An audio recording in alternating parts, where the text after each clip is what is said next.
Hi everybody. I want to share with you today one of my favorite Jan Brett books called The Easter Egg. I hope you like it. Cheer up, spring is here.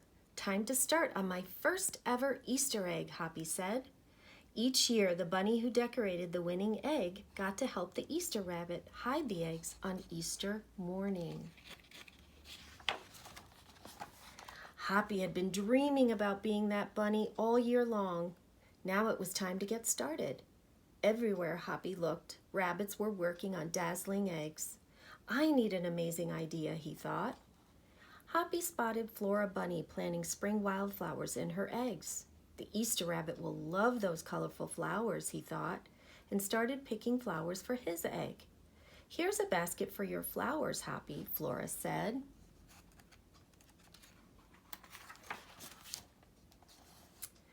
Chop, chop, scrape, scrape. Hoppy spied Buster Birch carving a magnificent wooden egg.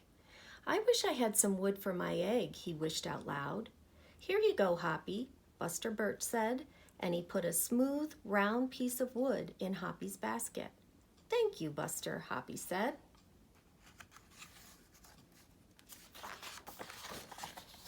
Hoppy was hopping along when the smell of sweetness led him out of the woods and straight to the chocolate egg that Aunt Sassafras was decorating with creamy frosting, squiggles, and bows. Hello, Hoppy, she said, and she put some chocolate squares in his basket. Hippity hop, Hoppy exclaimed. I'll make the Easter rabbit a chocolate egg so sweet it will make his whiskers tingle. Then Hoppy saw Granny Irene decorating one of her fabulous story eggs. First, she traced a design on the egg with a special tool. Then she dipped the egg in pots of yellow, green, orange, and red dye, adding to the design each time. Hoppy couldn't believe his eyes. I'll never make an egg that beautiful, he told Granny Irene. She smiled. Try, she said, giving him one of her special tools. Hoppy was hopping by Hans Vanderrabbit's garden when he spotted an extraordinary egg. Hans was painting a portrait of the Easter rabbit so real that he looked alive. Fantastic, Hoppy exclaimed. Thank you, Hoppy, Hans said. Why don't you make a painting on your egg? He gave Hoppy pots of paint and a fine brush. As Hoppy bounced along, a loud boing nearly knocked him off his feet. It was a whirling, twirling mechanical egg. Whoa, Hoppy said, that's an unusual egg. Would you like to make one? Roberto asked. Hoppy tried hard, but the harder he tried, the more parts and pieces piled up around him. Thank you, Roberto, he sighed, but I think I'd better make an egg that is right for me. Hoppy hopped back to the woods and lay down under a tall tree to think. Making a beautiful egg is harder than I imagined, he thought. I guess I don't have to win. I just want to make an egg I am proud of. Suddenly, the woods rang with the squawking of birds sounding an alarm. Mother Robin swooped down, calling wildly, as if she couldn't decide where to go. An egg had tumbled out of Mother Robin's nest.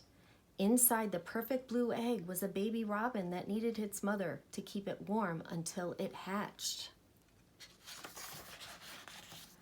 Hoppy knew what he had to do. He sat down carefully and covered the blue egg with his soft, warm fur.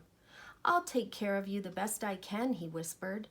Relieved, Mother Robin chirped and settled down on her other 2 eggs. Hoppy never left the robin's egg. If it was sunny and warm, he carefully turned the egg in its nest of moss. If it was rainy and cold, he kept the egg covered and dry. At night, wild animals passed by. Hoppy crouched down and stayed hidden in the ferns. Often he heard strange noises coming from above, but Hoppy didn't run away.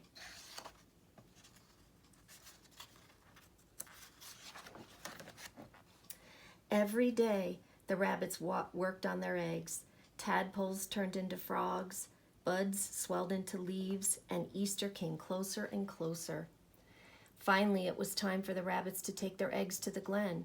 They had forgotten all about Hoppy, who was quietly sitting on the blue egg under the tall tree in the woods.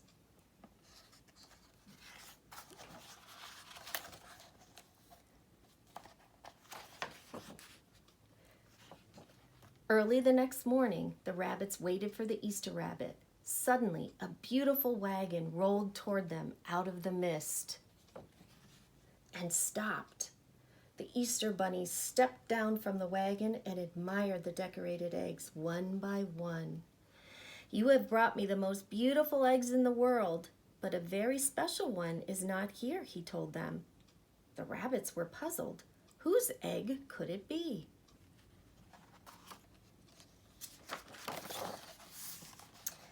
"Fill my wagon with your wonderful eggs," he said. "When I return, I will show it to you." And he disappeared into the woods.